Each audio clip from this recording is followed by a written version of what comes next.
Dan Redman walked swiftly and quietly down the broad hallway toward a door lettered. A section. J. Keelguard. Director. As Dan opened the door, his trained glance caught the brief reflection of a strange, strong-featured face, and a lithe, powerful, and unfamiliar physique. Dan accepted this unfamiliar reflection of himself as an actor accepts makeup.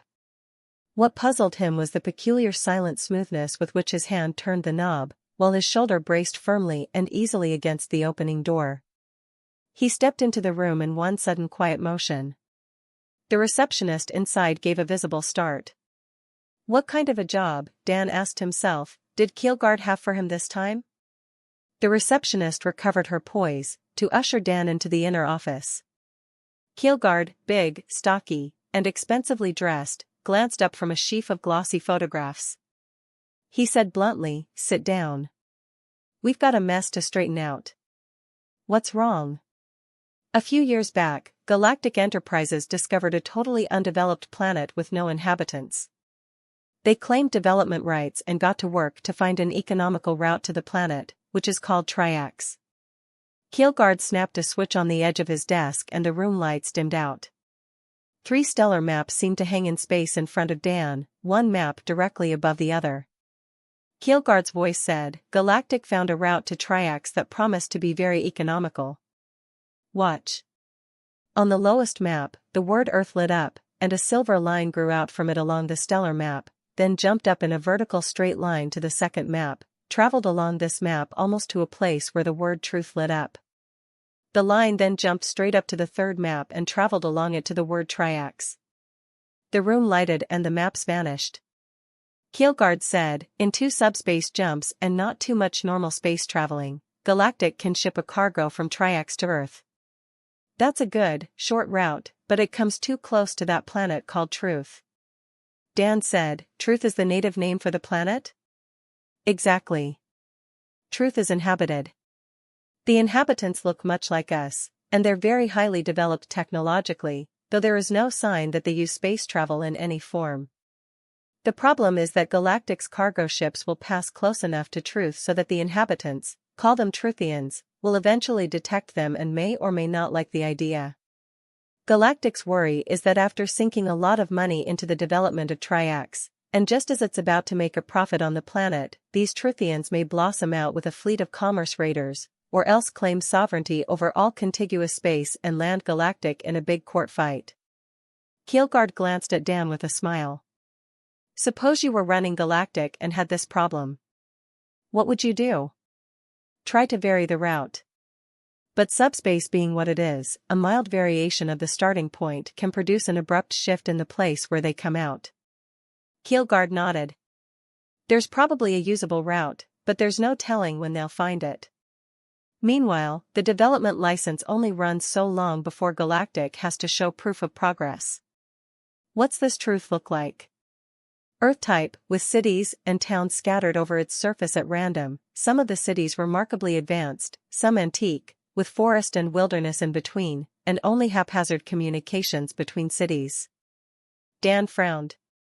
"Well, then, I'd set down an information team, brain spy some of the inhabitants, and ease agents into key cities and towns. At the same time, I'd go on looking for a new route, and do enough work on Triax to keep the development license. When things clear up on Truth, I'd develop Triax further." Keelguard nodded. "A sound and sensible plan. That is exactly what Galactic did. And after a slow start, things began to straighten out very nicely, too. The more Truth cleared up, the more Galactic invested in Triax. And then, one day, this photograph came in." Keelguard held out a photograph showing a busy street corner in a city at night. A brightly clothed crowd was walking along the sidewalk past store windows showing a variety of merchandise. Keelguard said, "Look down that street. You see a low building, partway down the block, with a wide chimney?" "Yes," said Dan, "I see it. Look just above the top of the chimney." "You mean this arrow-shaped constellation?" Keelguard nodded. "There is no such arrow-shaped constellation visible from Truth." "Then this photo is a fake?" "They're all fakes. What apparently happened is that someone managed to get a spy into Galactic's planning division, and through him found out when and where Galactic's agents were to be set down. They grabbed the agents one by one soon after each agent landed. Since then, they've sent back reports to build up a purely synthetic picture of the planet. The only reports Galactic can rely on are the original impressions of the information team they set down to begin with.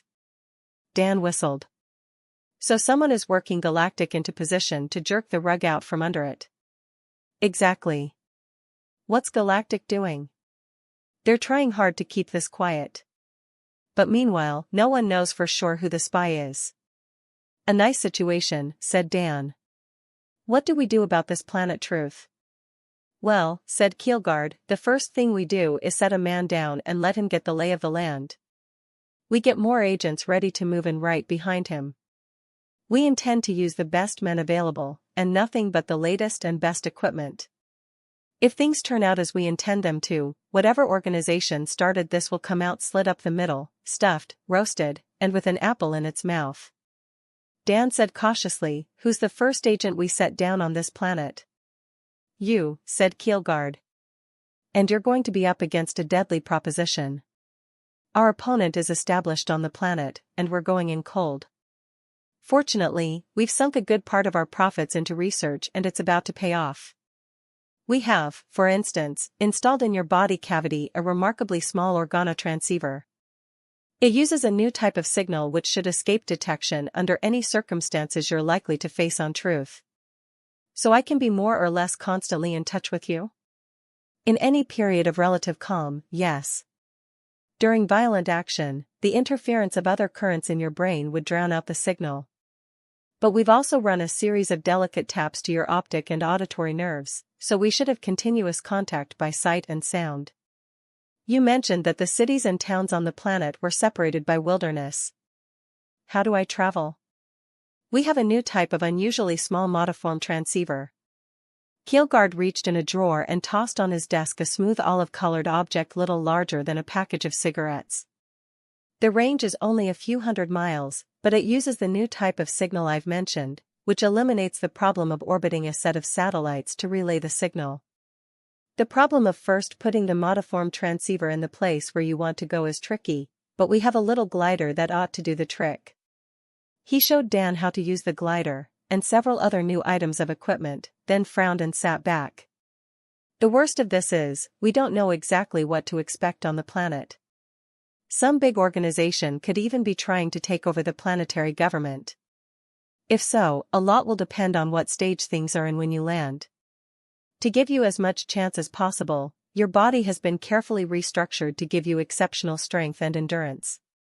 The neuroconditioning lab has recreated in your nervous system the reflexes of one of the deadliest agents ever known. Don't be surprised if you perform certain actions almost before you're aware of your own intentions. It has to be that way to cut down the risks. Dan and Keelguard shook hands, and Dan went out to check his equipment. Early the next day, he was on a fast spaceship to the planet called Truth. Dan was dropped low over the night side of the planet in a veined capsule that whirled straight down, burst open on contact with the water, and sank. From this capsule, a small boat nosed out toward the coast.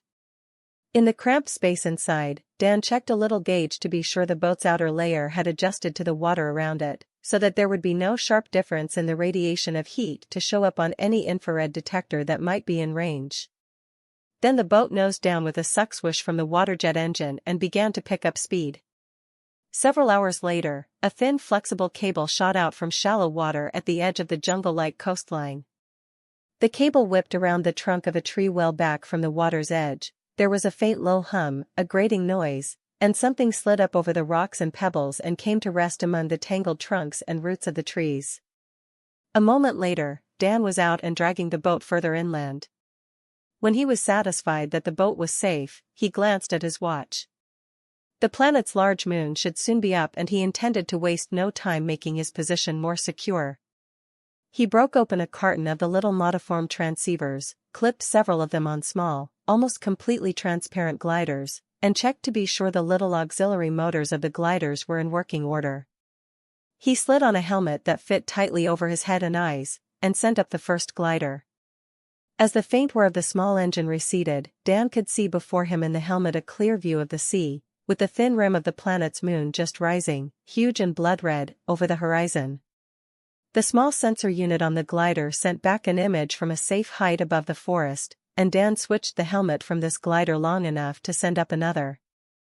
By dawn, he had landed gliders, with their small modiform transceivers, in isolated spots outside 3 moderate-sized cities within range of the boat.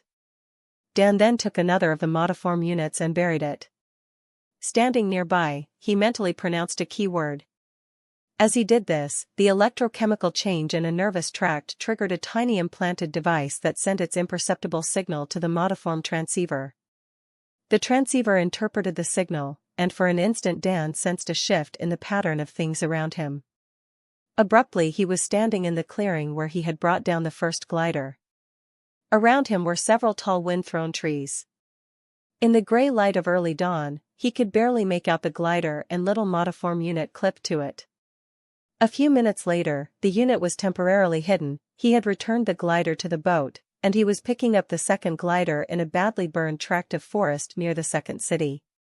When the 3 modiform units were all hidden, Dan paused for a moment to think through the next step.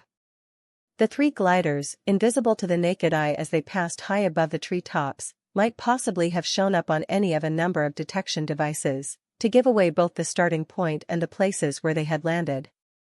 It was now Dan's problem to outwit these detection devices. Dan clipped another modiform transceiver to a glider, put on the control helmet, and sent the glider dodging low and carefully through the trees. He found a spot about 2 miles away that suited him and landed the glider. He swiftly unloaded the boat and carried its contents to the buried modiform unit, where he mentally pronounced a new key word, which triggered the unit and took him to the glider and transceiver he had just landed. In a short time, he had the contents of the boat stacked beside the glider. Dan then disassembled the boat and engine, and stacked the parts beside the boat's piled-up contents. By now, the sun was well up, and Dan was becoming aware of a thrumming drone that grew steadily louder. He quickly dug up the buried modiform unit, clipped it to a glider, and hung the glider to an overhead limb by a green string, knotted so as to come undone at the first sharp pull. Dan glanced around carefully and listened to the increasing drone. He looked up and studied a bumpy blue-green limb well overhead. This limb was located so that a spy unit on it would cover most of the place where the boat had been. Dan carefully gauged the speed with which the droning was coming closer, then went by the modiform to the pile of goods he had transferred, came back with a long tube, and sighted at the overhead limb. There was a whoosh and a small colorless blob with a tiny bump in the center spread out on the limb. The blob gradually turned blue-gray, matching the limb, and then the spy unit was indistinguishable from the limb's other bumps and irregularities. The droning noise was now quite loud. Dan went by the modiform to his new camp and put on the helmet he used to control the glider. An instant later, the glider gave a whir and jerked forward. The knot came untied, and the glider, carrying the modiform unit and a length of dark green string, flitted out of sight amid the big tree trunks. Dan, his hand on a knob at the side of the helmet, shifted his vision rapidly back and forth from the glider to the spy unit over the spot where the boat had been. There now came into view, in the place where the boat had been, something that looked like a cross between an oversized bloodhound and a tiger. Right behind this came a man with a rifle. Then another man, and another. The angle of vision did not let Dan see exactly where the men came from, but he supposed there was a jetcopter just overhead. The tiger-like animal snuffled around, pawed at the ground, made trips into the jungle on all sides, and finally ran back toward the shore. The men followed close behind. Dan, shifting his attention back and forth from this scene to the glider, landed the glider nearby, just as the last of the men left the place where the boat had been. Dan quickly went to each of the 3 places near cities where he had landed the modiform transceivers, and moved each of them by glider well away from the places where they had landed. He left behind in each place a small spy unit. He had just finished doing this when several loads of heavily armed men in jetcopters came down in all 3 places. The men, Dan noticed, wore no uniforms, and the copters were unmarked. Dan said mentally, "Can you hear me, Keelguard?" Loud and clear, came the familiar voice. We're getting sight and sound perfectly. Have you got your corps of experts working on everything that comes in? Naturally, said Keelguard. But I wouldn't advise you to stop and chat right now. Those boys seem to mean business. Do they look like planetary police to you? No. They don't look like anything that was born on that planet. That's exactly the way they strike me. Well, maybe I can make them some more trouble. Dan got out a map and noted a long, fairly straight road from one of the cities, near which he had a modiform transceiver, to another distant city. From this distant city, a winding river curled away to a city even more distant. That night, Dan intended to make use of road and river alike. But right now, he spent an hour or so moving his goods to a place further away from the landing, then he partly reassembled the boat, and catnapped till evening. He was awoken at frequent intervals by sudden drops of men and more of the tiger-like animals, at each of the 4 places where they had been before. Each time there was sudden activity at one of these places, a little alarm buzzed in Dan's ear, and he slid on the helmet to watch a renewed search of the ground. He had the impression that someone had reported nothing was to be found, and that this word had been passed along to someone who had said there must be something there, and it had better be found or else. The search this time was much more careful. But it was not till the last place was searched that one of them came very close to the spy unit, and reached out toward it. Dan regretfully slid back a protective cover at the lower edge of the helmet and pressed a button underneath. There was a dazzling flash, and then the scene was gone. Dan would much rather have kept them thinking that maybe there was nothing to look for after all. But he could tell from their numbers and zeal that he was not likely to have very much his own way on this planet. That night, Dan sent a glider under power down the long road to the distant city. The glider was low enough to avoid the usual detectors, but happily free of the need to dodge an endless succession of tree trunks. The river served much the same purpose, so that well before dawn, Dan had modiform transceivers planted near each of the 2 new cities, and also at a place right at the edge of the river. From this spot, Dan threw out into the river a heavily weighted modiform transceiver. He returned to the partly assembled boat and methodically put it together again. This time, however, he fitted sections together differently and left the heavy engine out entirely. He put his arms around one end of the thing he had put together and mentally said a keyword. The river water rushed coldly around him, gritty with silt sweeping along the bottom. There was a chug in his ears as the water triggered off the grab anchors around the rim of the shelter. Dan said another keyword and he was inside. He snapped on a light and looked carefully around, but found no sign of a leak. He transferred the rest of his goods, checked to see that the selective membrane panel was keeping the oxygen at the right level inside, then lay down to catch up on sleep. The following day, he took 3 of his small transceivers, and went by the modiform to a place outside the nearest city. A short walk along a winding trail took Dan past a series of huts and cabins to a rough-covered stand displaying combs, brooms, and other simple merchandise, along with a dusty case of what looked like soda pop, and a dust-covered carton of what appeared to be candy bars. The soda pop was labeled gas, and the candy had a card labeled Toothrot. The girl in charge of the stand smiled and said, "Good morning, Death." There was no one else around, and the girl spoke in a perfectly natural way, so Dan smiled back and said, "Good morning."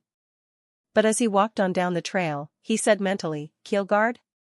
Keelguard's voice replied, "I heard it, Dan. We're checking at this end to see if it's some error in the vocabulary we implanted in your brain." A moment later, Keelguard said, "As nearly as we can tell here, death is the word she used." Funny.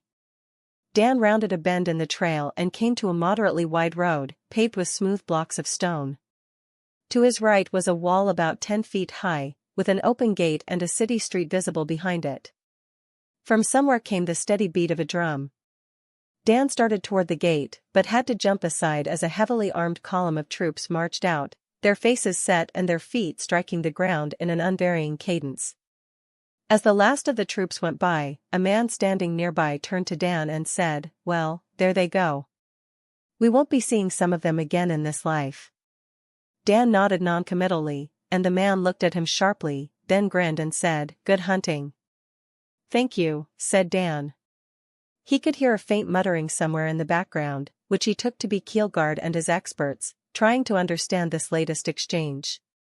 Dan followed the man through the city gates, and walked past a variety of small shops selling baked goods, meats, groceries, hand tools, books, and appliances. Dan noted the location of the bookstore, so that on the way back he could buy some books. He wanted to transmit the contents of the books. The staff of experts could learn a great deal from a cross-section of a planet's fiction and non-fiction. As Dan walked toward the center of the city, he noted that the buildings grew larger, and the shops turned into big department stores. These all looked much the same as the ones on Earth, or on many other technologically advanced planets. The merchandise showed only minor differences in design. Looking in a hardware store, for instance, Dan discovered that ordinary screwdrivers had a short curved crosspiece on the handle, apparently a thumb rest to give greater leverage in turning. Aside from such minor differences, everything seemed the same. Dan had just decided that the planet looked almost like home when he came to a low building with a paved yard. Into the yard trundled several small carts, similar to the kind used to transfer baggage in railroad and motiform depots back home. On these carts, however, were canvas covers, which were thrown back to reveal fully clothed human forms. On all but one cart, the human forms wore the same kind of white garment, trimmed in various colors. These forms, bodies, Dan supposed, were lifted from the carts by attendants who handled them with the greatest care and respect. On the other cart, though, the bodies wore street clothes. These bodies were grabbed under the arms, dragged to a black door like the door of a furnace, set in the wall of the building, and shoved through the door head first. As the bodies were shoved in, Dan saw the sunlight glint on what looked like tight metal cords around their necks, bearing oblong metal tags. Several men had stopped while Dan glanced in to watch the scene. Dan now overheard their comments, which were made in tense, angry tones. "Look at that. If this referendum isn't over soon, it'll dust the lot of us over the forest. It's all these charges and accusations that make the trouble. Why we can't do it like civilized human beings, I don't know. The trouble is, there's no precedent." The men walked away. Dan had the out-of-focus sensation of a man who comes into a room where a joke has already been half told. He glanced at the low building. "Are you getting all this, Keelguard?" "We're getting it. But I hope it makes more sense to you than it does to us." "Well, it doesn't." Dan glanced around, noted the discreet word disposal printed on the face of the small building where the bodies were shoved through what looked like a furnace door. Dan thought he could see what was going on here, but the reasons for the things that were happening were totally obscure to him. It was in the next block that he began to get some sort of an idea, when he saw a large poster bearing a blue triangle standing point down. Stamped over this triangle were large letters, "Vote Yes." Several blocks away was a big poster showing a green triangle, its base down, and bearing the words, "Vote No." Both posters were dented, scratched, and spattered, as if stones and rotten fruit had been thrown at them. But, though Dan watched carefully as he walked on toward the center of the city, he saw no clue as to what the voting was about.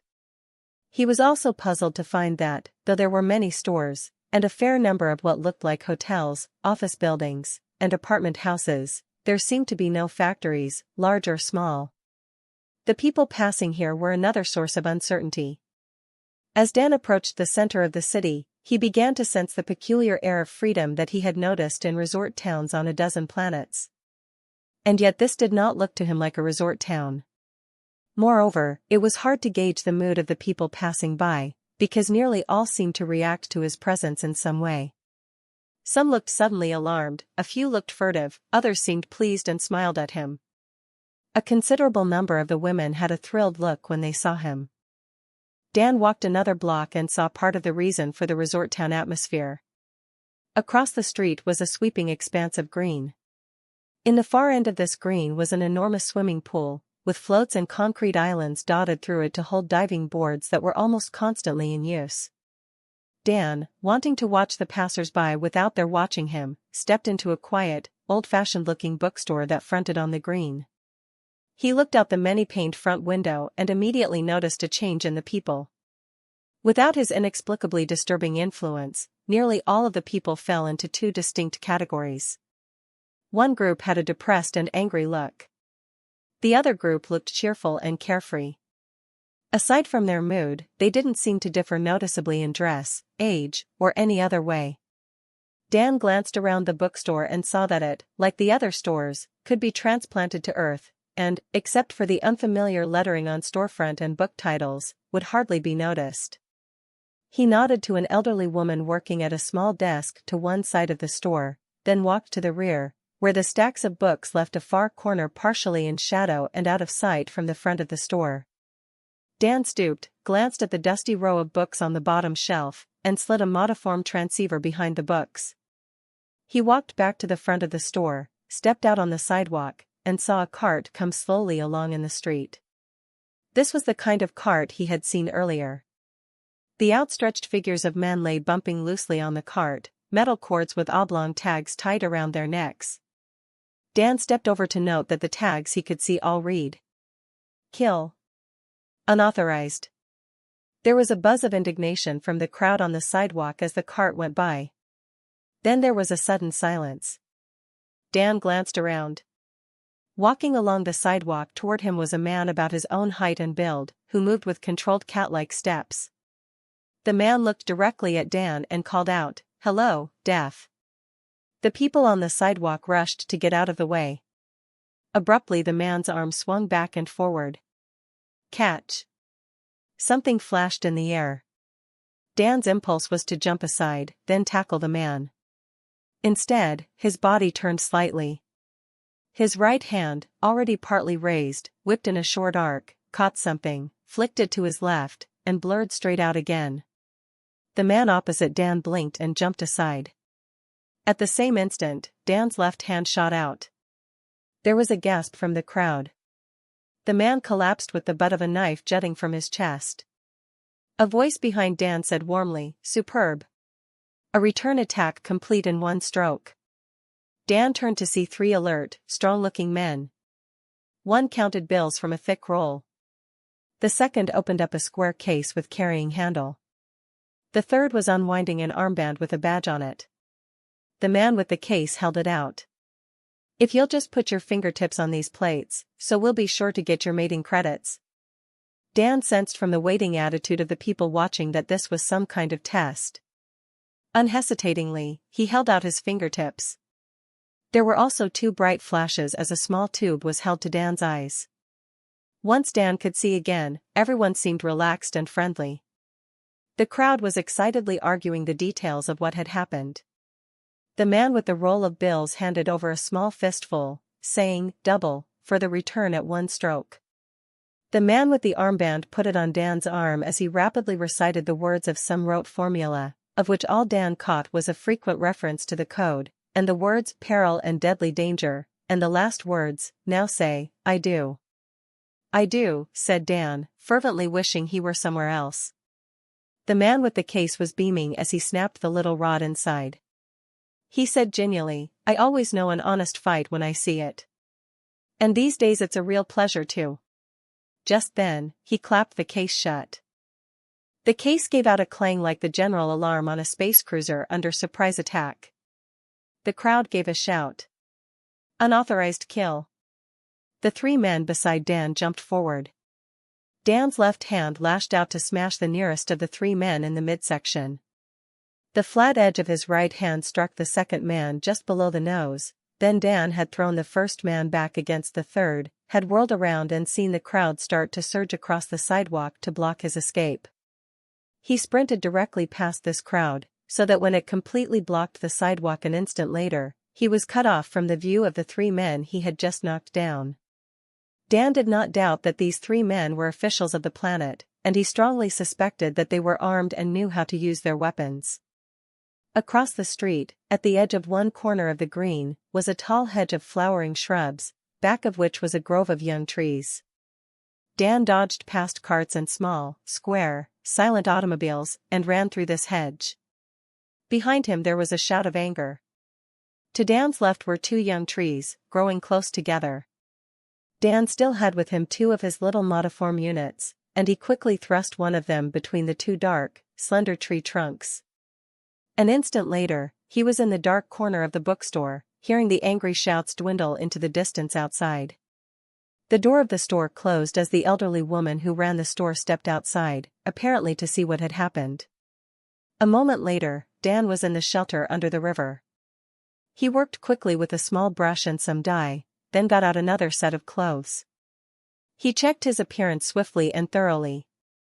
Then, with more of a tanned look than he had had before, with much darker hair, and wearing entirely different clothes, Dan modiformed back to the bookstore. The elderly woman was standing by the front window as he came forward, to pick up a thin scientific volume lying on a table and say, "I believe you were outside when I came in." "Oh," she said, "the most frightful thing just happened." She then gave a highly inaccurate account of Dan's fight with the knife man, and described how the crowd was hunting him down right now at the far end of the park. Dan took his change and said, "I'll have to go look." He stepped outside and could see the path of the crowd with no difficulty. The flowering shrubs were flattened, and the ground under the trees showed the marks of many feet. Dan recovered his modiform unit and walked a short distance to look down toward the far end of the green, where the swimmers were all out of the pool, probably so that it could be searched for Dan. He turned around and noticed near the bookstore a large restaurant, built in a style that made him think of an old English tavern. Several men looking well contented came out. Dan realized he was hungry. He went in, and from a weird merry-go-round serving apparatus got a steak indistinguishable from those at home, and a selection of unfamiliar side dishes that looked good to him, but made other diners nearby wince. Dan paid for his selection and sat down. During the meal, someone at a nearby table began to talk loudly, and someone else shouted, "Space rot." There was a momentary hush in the restaurant, and two burly men in white jackets quickly crossed to the table and spoke firmly to the diners. Peace was restored, and the two burly men wove back through several parties just leaving the restaurant, and separated to stand quietly but alertly near the far wall. As Dan ate, he thought, "Keelguard. Right here. Do you make any sense out of what we've seen so far? I get the impression something's about to snap, but I don't know what. Or as my experts here tell me, it's too early to venture an opinion." That, thought Dan, is likely to be the trouble with this place. By the time we find out what's going on, it will be too late to do anything about it. We're going to have to play hunches to crack this one in time. Keelguard said fervently, "How we crack it makes no difference to me, so long as we do crack it." While Dan ate, a considerable crowd of people went out the front door, and two couples came in. The restaurant, however, remained very nearly full. Something tells me, Dan thought, that there must be a lot more to this planet than meets the eye. He got up and walked toward the back of the restaurant. What he had taken for the rear wall turned out to be merely a wall that divided one section of the restaurant from another equally large, where waitresses served individual tables. A flight of carpeted steps led down to men's and women's restrooms and a gently sloping, softly lighted hallway. People were coming up the hall in considerably greater numbers than they went down, and Dan was startled to see that they reacted to him exactly as the crowd outside had, before he had gone into the bookstore to watch them unnoticed. Dan went to the men's restroom, washed, and inconspicuously studied himself in the mirror. He looked very much different than he had before. Why, then, did the people react in the same way? Dan concealed a modiform unit in the dimly lit lounge outside the washroom, then went out and down the hall. He had gone perhaps 30 steps when a lithe man coming the other way saw him, whipped out a gun, and shouted, "Death!" One instant Dan was walking down the right side of the hall. A split fraction of an instant later, he had thrown himself to the other side of the hall. There was a swift, bright flash. Someone screamed. The gun went spinning and Dan had the man on the floor, both hands locked at his throat. It was a severe struggle for Dan to loosen his hands. A crowd gathered so quickly that there was scarcely room to stand. A man carrying a small box with a handle forced his way through. Dan had his captive, half unconscious, on his feet. Improvising rapidly, Dan said, "I think that was unauthorized." The man with the carrying case said grimly, "We'll soon find out." He held the man's fingertips to plates in the case, flashed a small tube in his eyes, and shut the case. There was a loud clang. Two powerfully built men wearing armbands with shields stepped up. One glanced at Dan and said, "Want to finish him? He's yours, by rights." Someone in the crowd said, "Question him. Find out which side is behind this." The man with the carrying case said sternly, "That's neither here nor there. The only question is, which side is right?" There was a tense silence. It occurred to Dan that this planet might not be called Truth for nothing. He was still gripping his captive by the arms and wanted in the worst way to question him. But how, in this crowd? And then he remembered that he still had one modiform unit with him. The man with the case was saying to the sullen crowd, "Maybe you think something's wrong. Maybe it is. All right, you know what to do, go to the war ruler." Dan mentally pronounced a key word, then opened his hands as he pronounced another. A momentary flash of dense jungle, and then he was in the corridor again, his prisoner gone. It all seemed to take a moment to register. As soon as it did, someone shouted, "Space rot." This word acted on the crowd like a blazing torch thrown into an explosive shack. They began smashing each other violently around in the crowded corridor. Dan barely recovered his modiform unit, which had fallen to the floor when he transferred his prisoner, and had a rough time merely staying on his feet. The savage pressing and crowding in the jammed corridor seemed to drive the crowd to hysteria. Dan realized there was no way to tell when he might get loose. For the second time, he used the modiform unit to get out of the corridor. This time he went to the shelter under the river. He got some strong cord, went to the place in the jungle where his prisoner was, and tied him up. Then he returned to the shelter, fitted a set of small filters in his nostrils, and went back to the lounge outside the washroom near the corridor, carrying a small egg-shaped object. Someone happened to be looking at the spot where he appeared. Dan ignored the staring onlooker, went out to the corridor, and found that things were even worse than when he had left. He threw the egg-shaped object at the wall of the corridor and ducked back into the lounge.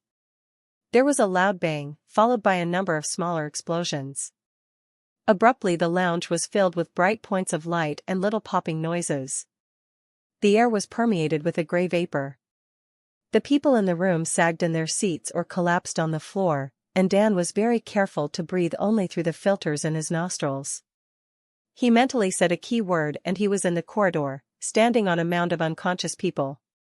He worked till he found the transceiver, went by modiform back to the lounge, took the transceiver there in case the lounge should be searched, and walked back through the corridor over heaps of people, picked up the other modiform unit, and went on down the corridor.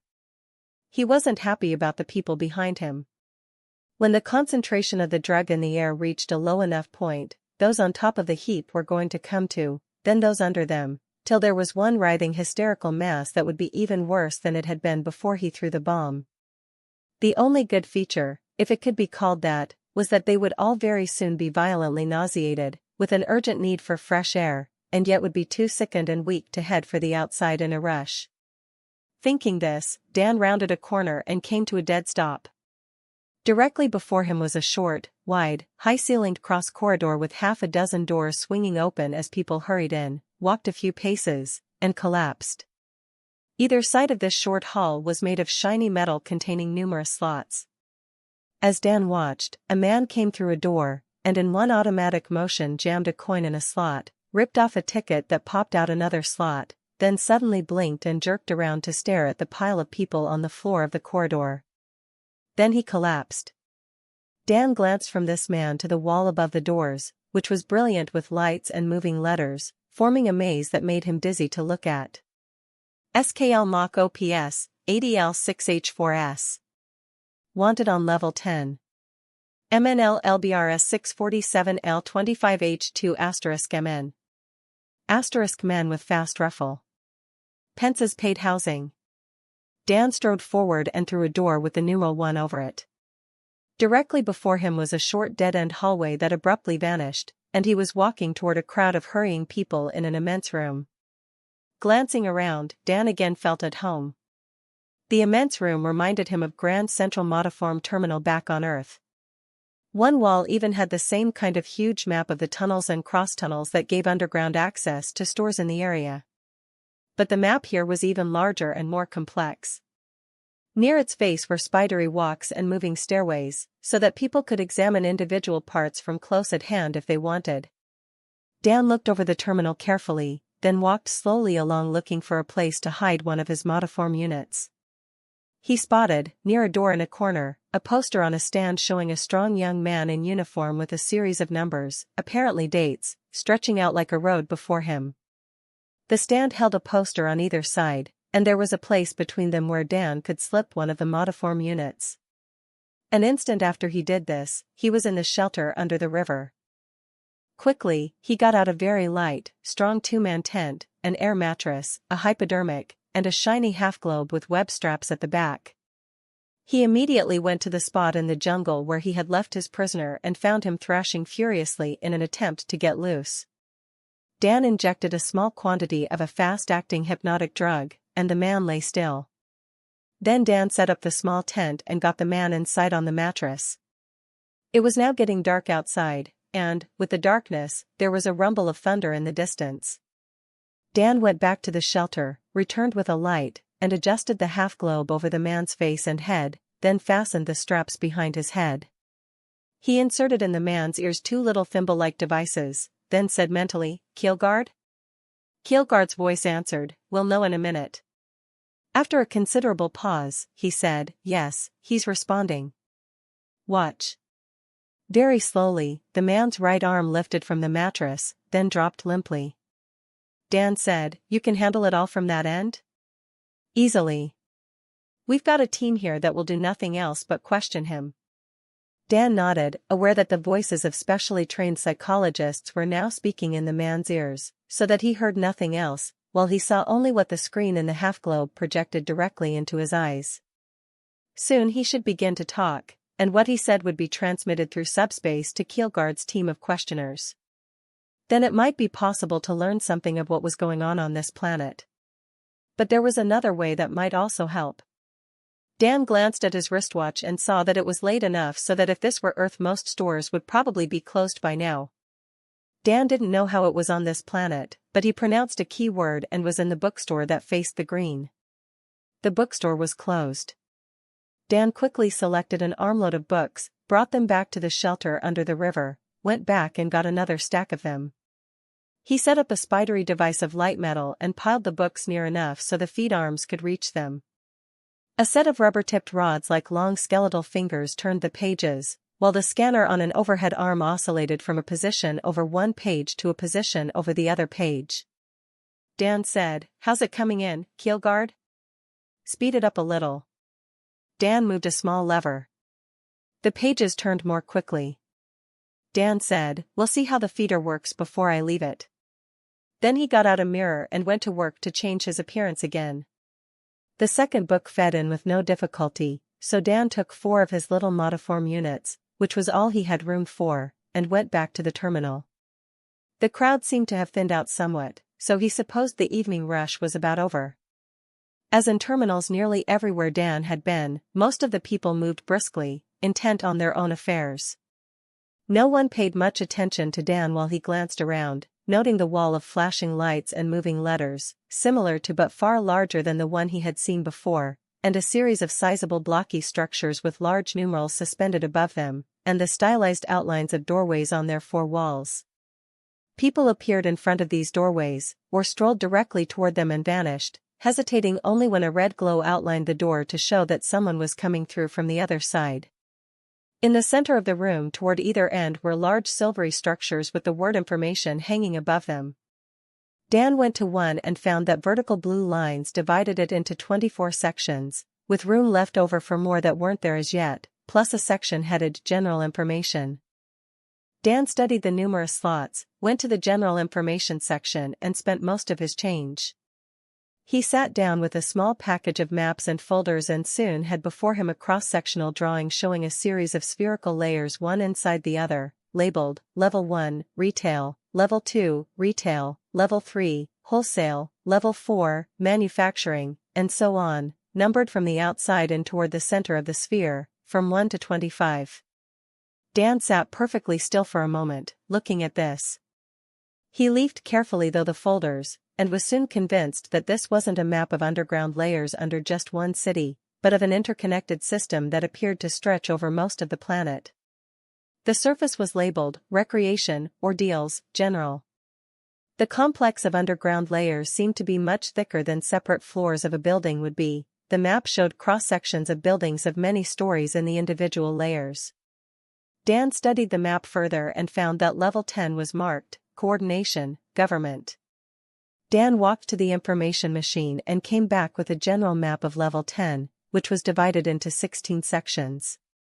Sections 4 and 5 were headed Government sections, and Dan got large-scale maps of each of them. What he was looking at was being reproduced far away on big screens, and instantly recorded, to be examined in detail by staffs of trained men. He was thankful this was so. The map was a maze of colored lines, blocks, and curves, with numbered lists up and down both sides and across the bottom. Abruptly, Keelguard's voice said, "Dan, see that dark purple oval a little to the left of the center of the page?" "I see it." Dan glanced from the number to the list at the side of the page and read, War Rulers Control Center. Keelguard said, "The staff going over those books thinks there is some sort of an arrangement by which a war ruler takes over absolute power in an emergency. What would be a better way to take over the planet than to get control of this war ruler and then provoke an emergency?" Dan studied the purple oval on the map. "Yes. But what do we do about it? The first of your reinforcements will be coming down tonight. If you can get near that control center and plant a few transceivers, we might be able to make a good deal of trouble for anyone who may have seized it." "I'll do my best," said Dan. He got up, put most of the maps and folders into a locker, and bought a ticket for level 10, section 4. As he turned, he noticed two men standing about 20 feet away, talking. On impulse, Dan went, not to the block that would take him to level 10, but instead toward the station that his pamphlet had told him would take him to section 6 of the same level he was on. As he rounded a corner and strode up a deserted corridor, he stooped and slid a modiform unit into the space between a waste container and the wall. An instant later, he was back beside the posters where he had hidden a transceiver earlier. Two men were walking in the same direction he had gone. Dan followed them till they vanished, walking very rapidly now, around another corner. He picked up the modiform transceiver and looked around for the blocky structure with the big number 10 over it. He saw it, after a moment, near the wall with the lights and moving letters on it. "Keelguard," he thought, "what do you suppose that wall is?"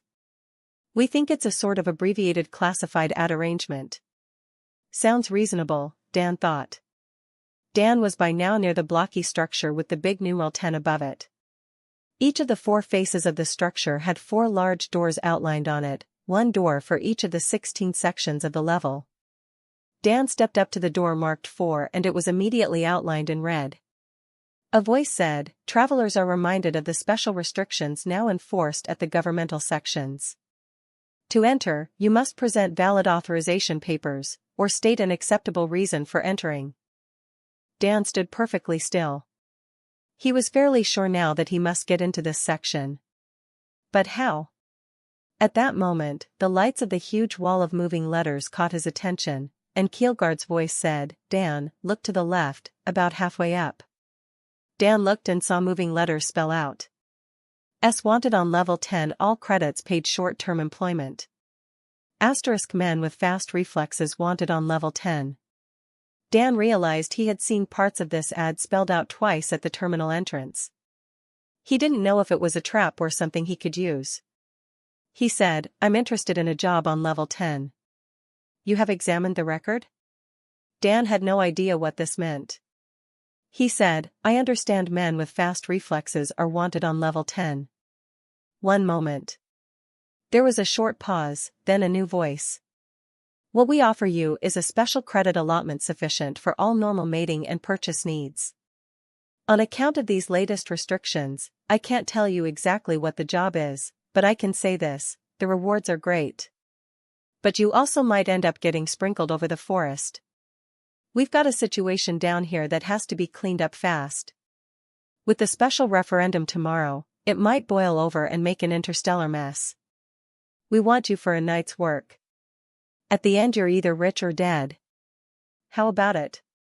Dan thought of the two words interstellar mess, used in connection with a special referendum.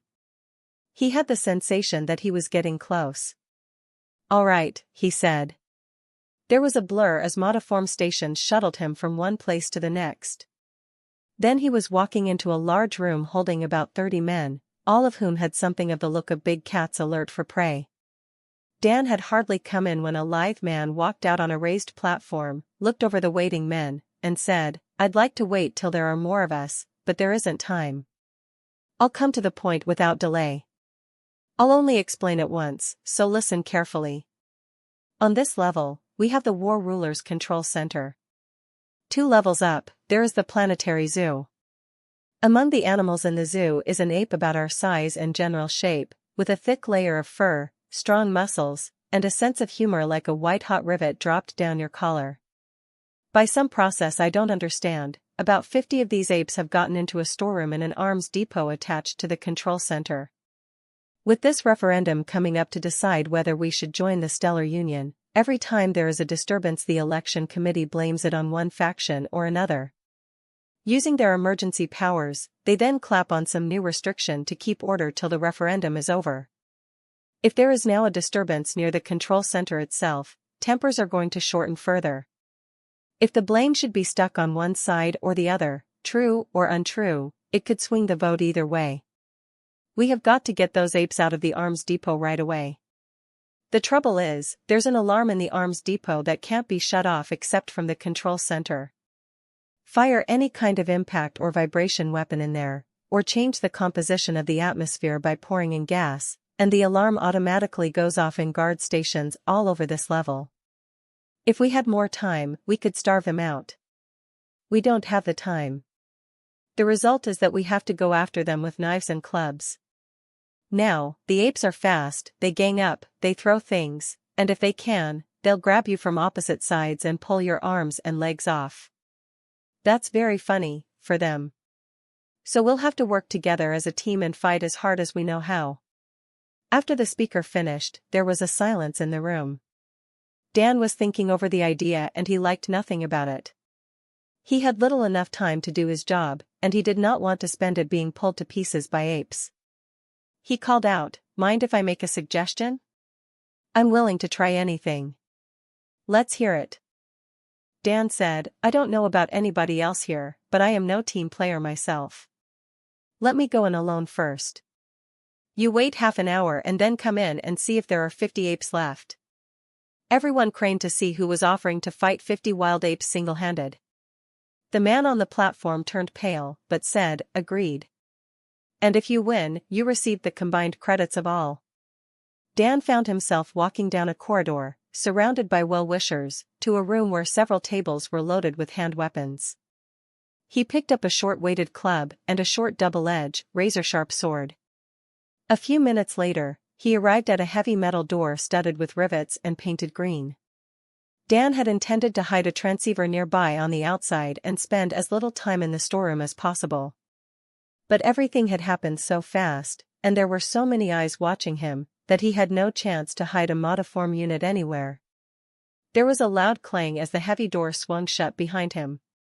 Then he was in a big dimly lighted room with a 12-foot aisle running down the center, a narrower aisle along each wall, and high piles of wooden crates and wire-bound heavy cardboard cartons spaced 5 feet apart to either side of the central aisle. There was a strong smell of damp dirty fur. On the floor partway up the aisle lay what looked like a clothed human arm.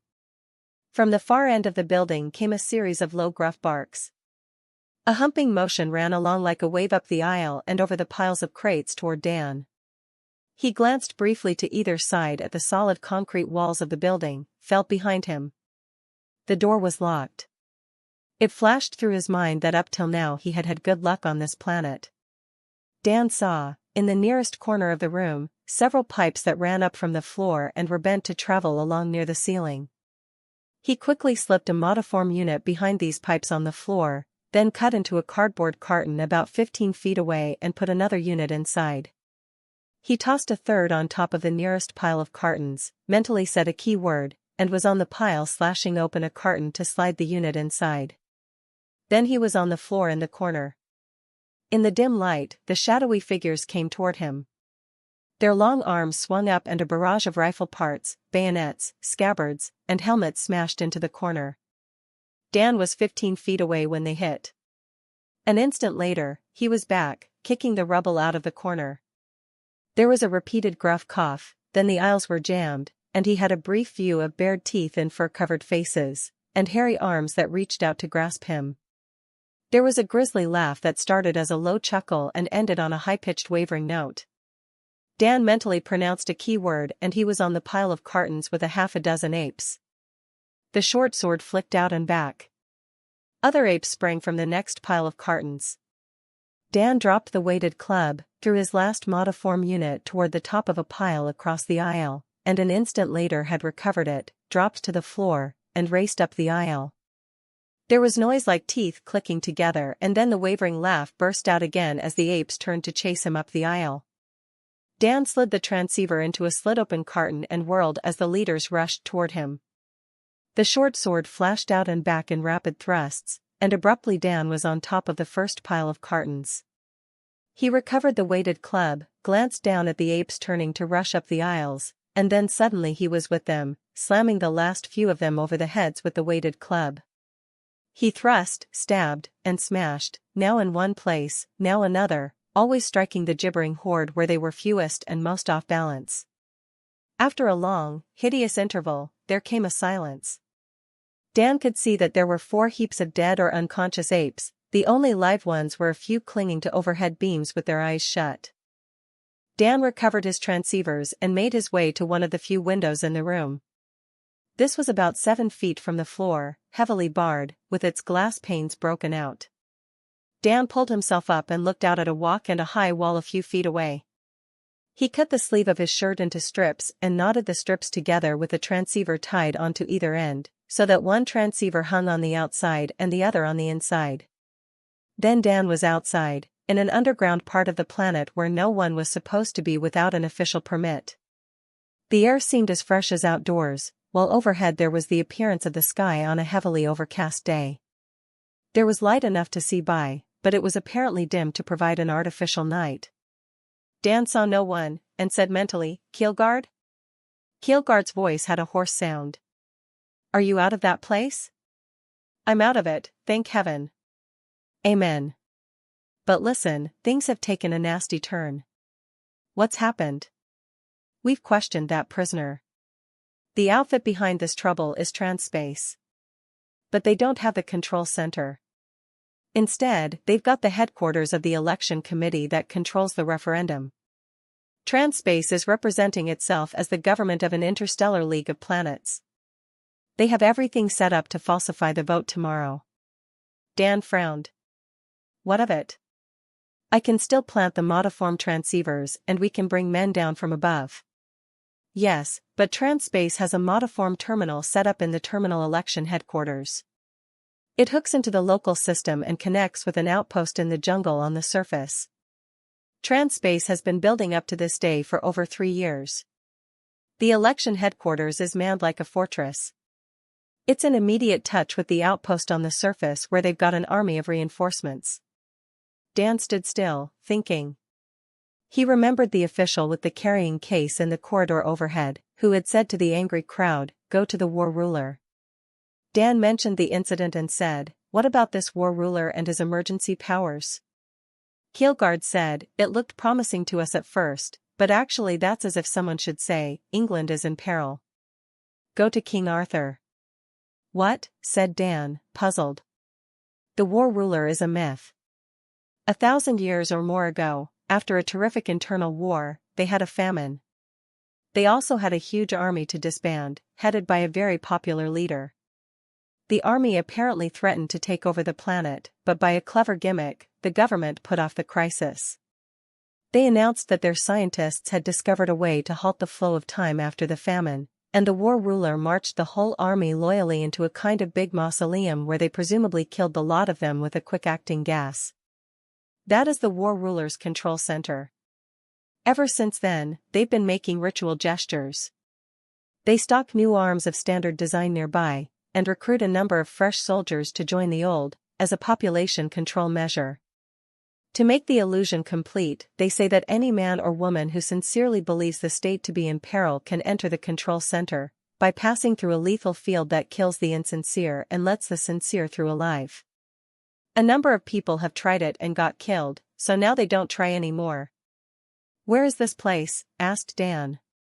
"If we read your map rightly, that wall in front of you marks the edge of the field surrounding it." Dan set down one of the modiform units and mentally pronounced a keyword. He was in the shelter under the river. An instant later he was back by the wall, a glider and the control helmet in his hands. He clipped a transceiver to the glider and guided it toward a huge, dark-stained building with the look of a fortress. He sent the glider around to the front of the building and saw two huge bronze doors, one of which stood open. There was a totally still, motionless look about the place that Dan did not care for. But the glider had come to a closed inner door and that was as far as it could go. Dan took off the control helmet, drew a deep breath and said a keyword. He was standing in the huge hall, before the closed door. He opened the door.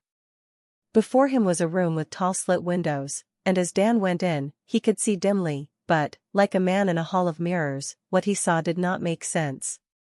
Distorted shapes and forms, with bright points and blots of light, shifted as he moved, and shifted again as he moved closer, to see one leg of what looked like a very old, faded table. A heavy cable ran up the leg to the top, where there was a switch, and a bronze plate with the words, "Open Switch." Dan reached for the switch, and hesitated. If Keelguard's theory was right, he would now be electrocuted, or otherwise disposed of. He swallowed hard, reached the rest of the way, and opened the switch. A pall of choking dust spread over the room, with the sound of coughing all around him and the rustle of clothing and stamping of feet. Dan wiped his streaming eyes, and saw a man in uniform behind the desk, all but one corner of which looked new. The man stared at Dan and said, "So soon? What's happened?" Dan glanced around. The huge room was filled with tough, weary-looking men in combat uniform, all fully armed and equipped. He thought fast, turned back to the man behind the desk and said earnestly, "Peace is restored to the planet. It's been rebuilt and the damage is all repaired. But now, fantastic as it may seem, an enemy has come down to this world from outer space." The man at the desk angrily brought down his fist. "No one lives in outer space. That's foolishness." Dan said, his mind racing, "Whoever they are, they've seized a vital communications center. They've got men on guard, armed to the teeth. They've issued orders through captive government officials to seal off this part of the level from the public. They're trying to take over the whole government." There was a stir in the room and a low ugly rumble. "I knew it," said the man behind the desk, jumping to his feet. "I knew they'd lie low and then creep back again when things are quiet. If we'd been demobilized, it would all have been for nothing. But we aren't demobilized." Abruptly there were shouted orders, and someone was gripping Dan by the arm. "Just lead the way. Show us where they are and we'll take care of the rest." Dan said mentally, "Keelguard?" Keelguard said, "Good Lord. Go straight outside and turn right." Someone threw a switch beside the door. Outside, they followed Dan to the right. Behind him, Dan heard the mutter and cough of engines starting up. They were in a well-lighted street like that of a large city, but there was no traffic either because it was late or because of the travel restrictions. Keelguard said, "Next left and it's in front of you."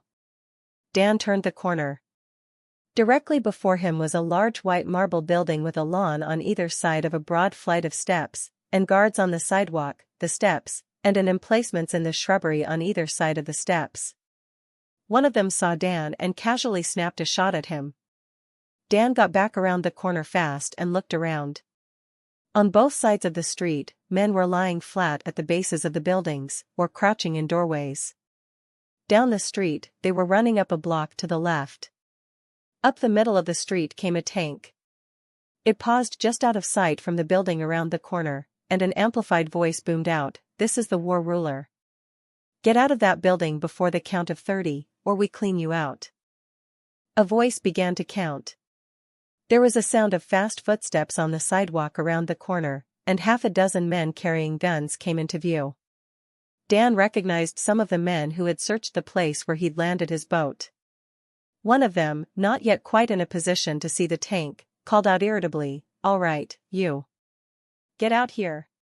Then he caught sight of the men lying at the base of the buildings, and crouched in the doorways. He fired. Flashes of light came from the men by the buildings. There was a roar and a grind, and the tank rolled forward. A whistle blew. Dan heaved a modiform transceiver toward the emplacement at the base of the stairs, and an instant before it landed, he mentally pronounced a key word. In the emplacement, he jerked the men away from their gun before they could fire a shot. He knocked them senseless, grabbed a rifle, and sprang up onto the staircase, with the intent of sprinting to the other side and diving into the emplacement there. Halfway across the steps, there was a sensation as if someone had smacked him between the shoulder blades with a rifle butt. He saw the stairs coming up to meet him, and then he saw nothing.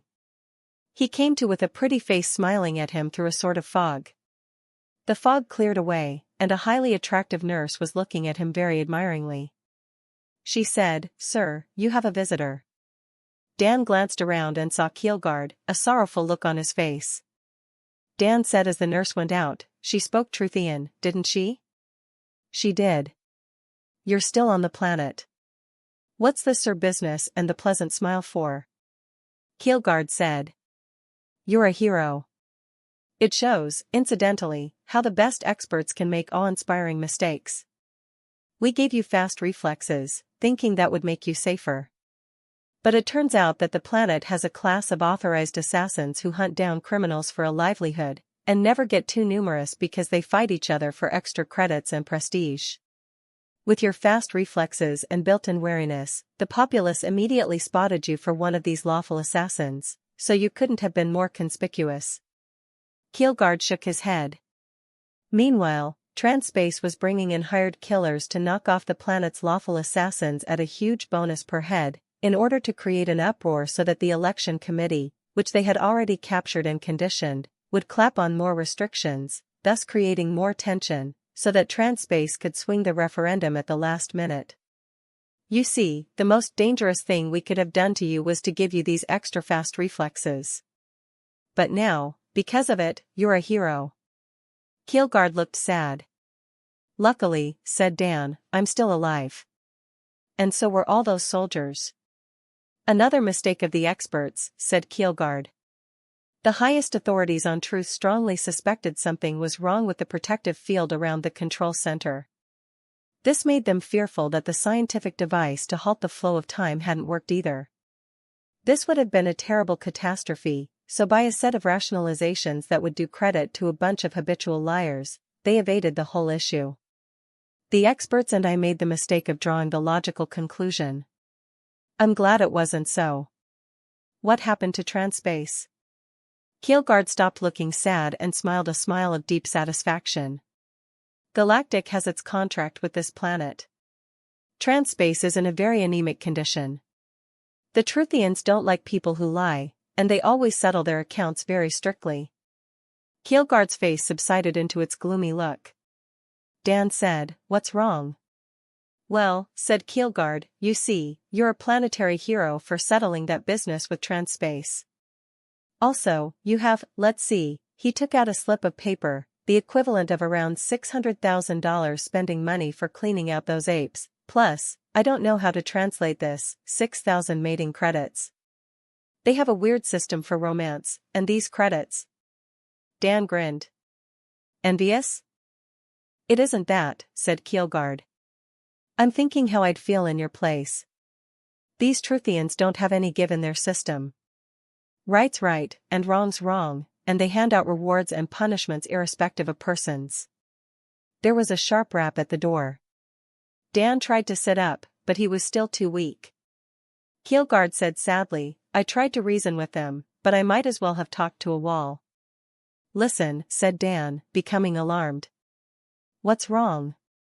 "I don't have the heart to tell you," said Keelguard. Picking up a large briefcase, he said, "Do what you think best. I might mention that we're giving you a bonus, though I suppose that's no consolation." The rap at the door was repeated and there were sounds of arguments outside. "What's in that briefcase?" said Dan.